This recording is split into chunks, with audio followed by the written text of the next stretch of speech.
सांगायला आलो तर आम्ही सगळे तुमच्या सोबत आहे. तुमच्या सगळ्या विद्यार्थ्यांना न्याय मिळाल्याशिवाय या देशातला आणि राज्यातला कोणीही मागे हटणार नाही.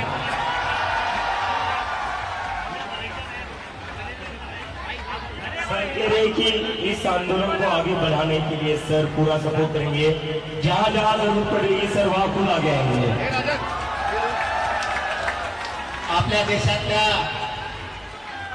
विद्यार्थ्यांना न्याय मिळावा म्हणून हे सरकार म्हणजे ज्या भाजपचं सरकार प्रत्येक वेळेस गोरगरीब लोकांच्या लेकरावरती जाणून बुजून अन्याय करत आहे. जर या पुढच्या काळात कधी सरकारकडून जर आता हल्ला विद्यार्थ्यांवरती करण्याचा प्रयोग जर सरकारने केला, यांचा महाराष्ट्रासह राज्यात फिरणं पूर्ण बंद होणार आणि यांचा माज उतरवल्याशिवाय आम्ही शांत बसणार नाही. सर ने जो कहा वो ये कि ये जो सरकार है, बीजेपी की जो सरकार है, वो बस गरीबों के बच्चों के ऊपर हमला करती है.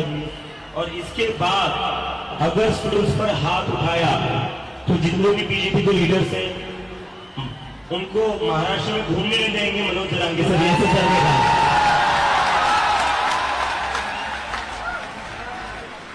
अरे सगळं मिळत सांगायला, मी मराठीत बोलायला होते, हिंदी सांगायला. मला हिंदी येत नाही तोच प्रॉब्लेम. आणि मग हिंदी जर बोललो ना तुमचं आहे ते ध्यानातून हिंदी जायची तुमच्या नको व्हायला मला खरंच नाही बोलत. मी फक्त शेवटचा वाक्यात सांगतो,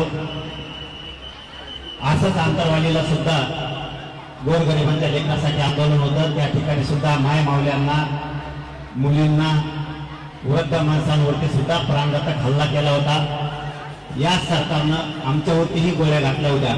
फक्त माझी सगळ्या विद्यार्थ्यांना एक विनंती राहील, तुम्ही ही जागा सोडू नका. आम्ही सगळा देश तुमच्या मागे आहे. तुम्ही तिकडे गेलात नाही, आंदोलन मोडून टाकतो.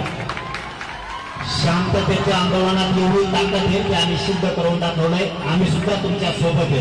ही जागा फक्त सोडू नका. सरकारला आपण निवडून दिलेलं आहे. आपण आपल्या मायबापांना यांना मतदान केलंय, आपल्या गावकऱ्यांनी यांना मतदान केलंय, आपल्या जिल्ह्यानं तालुक्यानं यांना मतदान केलंय. परंतु हेच आज आपल्या विद्यार्थ्यांवरती, लेकरा बाळावरती उलटले. यांना उलट करायची ताकद या विद्यार्थ्यात आणि या राज्यातल्या गोरगरीब जनतेत आहे, हे यांच्या लक्षात नाहीये. परंतु या पुढच्या काळात जर तुम्हाला कुठं धक्का लागला तर आम्ही सगळे तुमच्या सोबत आहेत. सोनमच्या सोबत आहेत, आपल्या अभिजित भयांच्या सोबत आहे. सगळा राज्य आणि देश तुमच्या पाठीशी एवढा शब्द देतो आणि म्हणतो धन्यवाद. सगळ्यांना जय शिवराय.